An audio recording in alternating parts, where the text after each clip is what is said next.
ये खटवांग राजा सूर्यवंश के राजा है, जिनका नाम है अस्मक।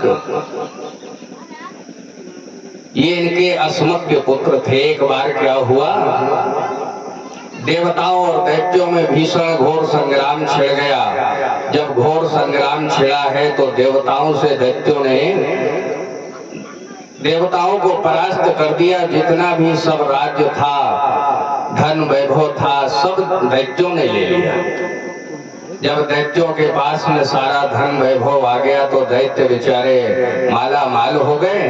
देवता बेचारे घबरा गए, अब मेरे पास में तो कुछ बचा ही नहीं, अब हम करें तो करें क्या।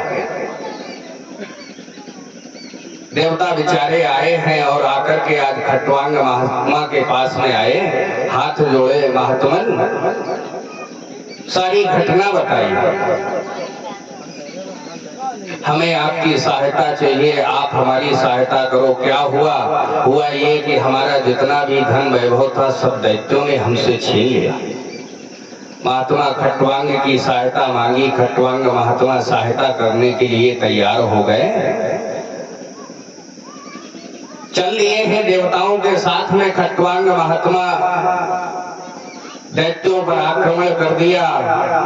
जैसे ही दैत्यों पर आक्रमण हुआ है महाराज, दैत्य बेचारे परास्त हुए, कुछ मारे गए, कुछ परास्त हो गए। युद्ध चलता रहा। चलते चलते महाराज जितने भी दैत्य थे सब मर गए। जितना भी देवताओं का धन वैभव दैत्यों ने लिया, सब देवताओं को पुनः वापस किया। ये देवताओं अपना राज्य पाठ पकड़ो और हम अपने आश्रम की ओर जाते हैं। जैसे ये कहा खटवांग महात्मा ने, देवताओं को सब राज्य पाठ सौंपा तो देवता खटवांग महात्मा से बोले, महात्मन अब आप हमसे कुछ वरदान मांग सकते हो, वरदान मांगो। जैसे वरदान मांगने के लिए कहा तो खटवांग महात्मा बोले, अभी अभी देवताओं तुम्हारा जितना भी राज्य था अभी अभी हमने तुम्हें वापस किया है और तुम हमसे कह रहे हो कि हम कुछ वरदान मांगे। देवता बोले, हाँ हम कह रहे हैं कि तुम कुछ वरदान मांगो। खटवांग महात्मा ने मना किया, हमें कोई वरदान नहीं चाहिए, अभी अभी हमने तुम्हारा सब राज्य पाठ तुम्हें वापस किया, हमें कुछ नहीं चाहिए। पुनः देवताओं ने कहा, नहीं महात्मा कुछ वरदान मांगो।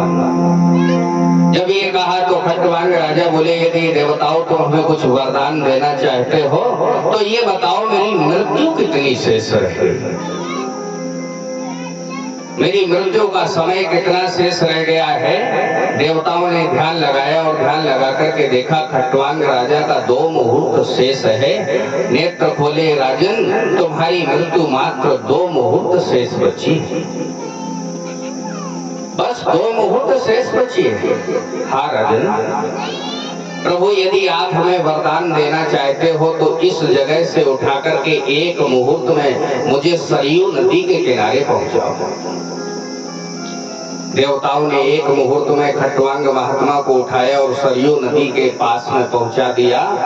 जैसे ही सरयू नदी के पास में खटवांग महात्मा पहुंचे हैं, सरयू के नदी में जल में आचमन किया। आचमन करके महाराज आसन पर बैठे हैं, ध्यान लगाया, ध्यान लगा करके महाराज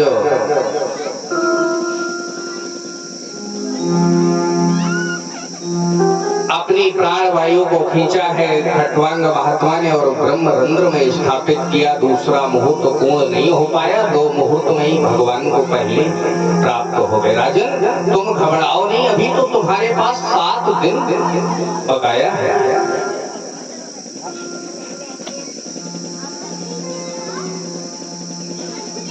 जितासनो जित श्वासो जित संगो जितेंद्रियः। राजन सबसे पहले तुम्हें क्या करना है? बोले जितासनो, पहले आसन को जीतो। जित श्वासो, जब तुम आसन पर विजय प्राप्त कर लोगे तब तुम्हें अपनी श्वास पर विजय प्राप्त करनी। जब तुम्हारी श्वास पर विजय हो जाए तो जित संगो, फिर तुम्हें संग को जीतना है कि हमें संगति कैसे करनी है।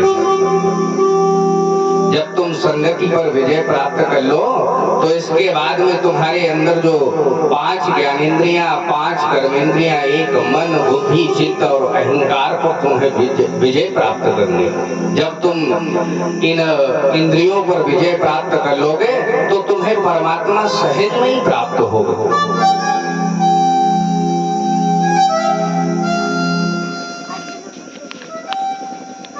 जैसे ये कहा सद्यो मुक्ति धारणा के बारे में बताया राजन। इस धारणा में महाराज पद्मासन को लगा करके एकाग्र चित्त 6 चक्रों का भेदन करके इस धारणा को करना चाहिए। नाभि से हृदय और विशुद्ध चक्र से महाराज आज्ञा चक्र, भ्रू, मध्य के बीच में महाराज वायु को रोक दें, फिर ब्रह्मरंध्र का भेदन करके महाराज मोक्ष को पाया जा सकता है। क्रम मुक्ति धारणा के बारे में बताया, सद्यो मुक्ति धारणा के बारे में बताया। परीक्षित जी ने हाथ जोड़ लिए, गुरुदेव आपने मेरा मन भगवान की कथाओं में इतना लगा दिया है कि मेरी अब भगवान की कथाओं को सुनने से तृप्ति नहीं हो रही है। प्रभु और कथा सुनाओ। इधर सौनक संज्ञा के 88,000 महात्माओं ने सूत जी से पूछ दिया, प्रभु अब आप हमें ये बताओ कि परीक्षित जी ने सुखदेव भगवान से और क्या पूछा।